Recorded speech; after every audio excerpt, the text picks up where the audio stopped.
Não sabemos através do estabelecimento da idade por radiomedição que as rochas do fundo da Terra, os granitos, foram formados repetidamente em eras em locais diferentes ao longo de bilhões de anos e eras evolutivas? E também não sabemos que, utilizando esses mesmos métodos em fósseis e em rochas sedimentares, obtemos centenas de milhões de anos de idade? A resposta é claramente evidente para as duas perguntas.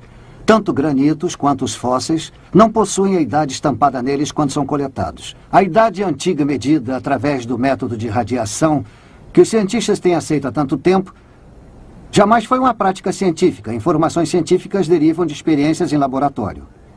O estabelecimento da idade através da radiomedição é apenas um cálculo aritmético. Ele é composto de uma medição de laboratório. A quantidade de chumbo dividida pela quantidade de urânio. Ambas as quantidades são obtidas no laboratório. A outra variável é supostamente uma constante. Ela assume um índice constante de decomposição. A idade é então calculada como sendo o produto de tal constante vezes a razão. Só que a razão é medida em laboratório. Se esta constante aqui não for realmente uma constante, porém uma variável, então a idade não tem significado. O método de radiomedição não passa de uma ficção radiométrica. O evolucionismo assume que os granitos são formados através do resfriamento lento ao longo de bilhões de anos. O tempo de resfriamento ou a idade presumível é obtida através da medição da decomposição radioativa atual dos produtos na amostra. É assumir que eles tenham se acumulado apenas através de uma lenta decomposição radioativa constante. Porque a teoria evolutiva equaciona a idade radioativa com o tempo de resfriamento, qualquer evidência demonstrando que os granitos se formaram rapidamente, basicamente demonstra sua criação simultânea. Por conseguinte, a premissa de decomposição radioativa constante e a inferência de idade avançada são invalidadas. E, de fato, há evidências científicas de sua criação simultânea. Gravados no interior dos granitos existem belas microesferas coloridas produzidas pela decomposição de um certo elemento radioativo conhecido por ter apenas uma existência efêmera. Utilizando uma analogia simples, as bolhas de Alka-Seltzer na água só podem ser retidas através de um congelamento rápido. De modo similar, o registro microscópico de elementos em veloz decomposição radioativa em granitos existe somente porque tais rochas foram instantaneamente criadas em forma sólida. Se elas fossem criadas por resfriamento lento, os vestígios radioativos teriam desaparecido no processo sem deixar qualquer registro visual. Este registro da criação instantânea é encontrado em granitos por todo o mundo. Além disso, sua existência em granitos de várias idades radiométricas diferentes demonstra que foram todos criados ao mesmo tempo. Isso faz desmoronar todo o fundamento das eras geológicas. As centenas de milhões de anos de resfriamento que os geólogos achavam que eram necessários para a formação do gigantesco monolito El Capitan são reduzidos para menos de alguns minutos. Qual o impacto que tais evidências causam sobre a idade da Terra? De forma muito significativa. A criação simultânea de diversos granitos nos informa que suas diversas idades radiométricas estão erradas, que algo está errado.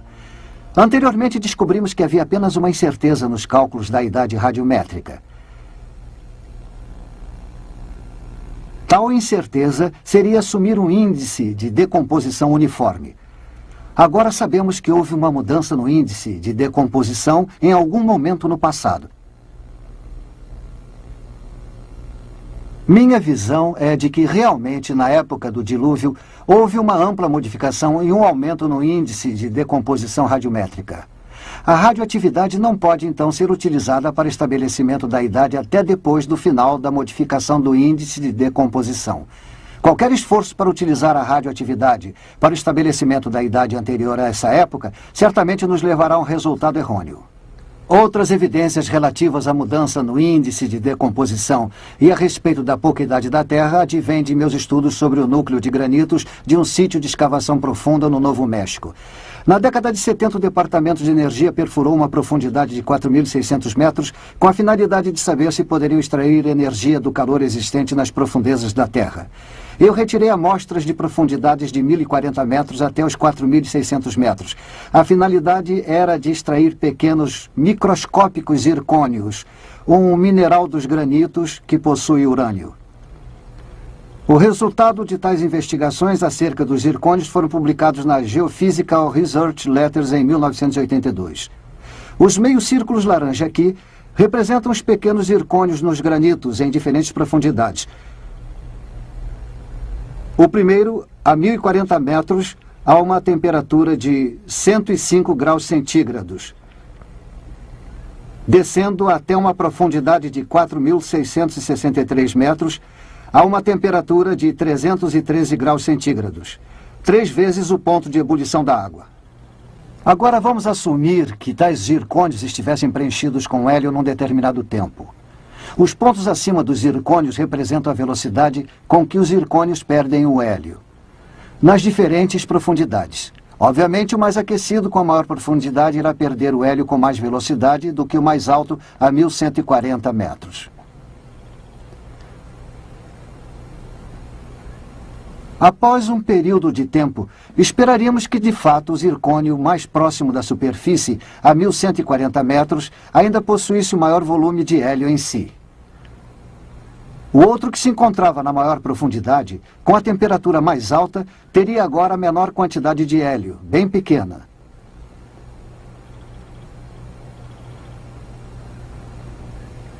Este último quadro demonstra os verdadeiros resultados da experiência, que não encontramos hélio nos zircônios que se encontravam nas maiores profundidades. Nós encontramos algum nas primeiras 3 profundidades, até 197 centígrados. Vamos parar um instante e ver se entendemos o que estaria acontecendo. O hélio estava sendo gerado à medida que o urânio se decompunha nos zircônios. Então, a quantidade de hélio nesses zircônios em diversas profundidades nos diz algo a respeito do tempo em que os granitos existem a essa temperatura em particular.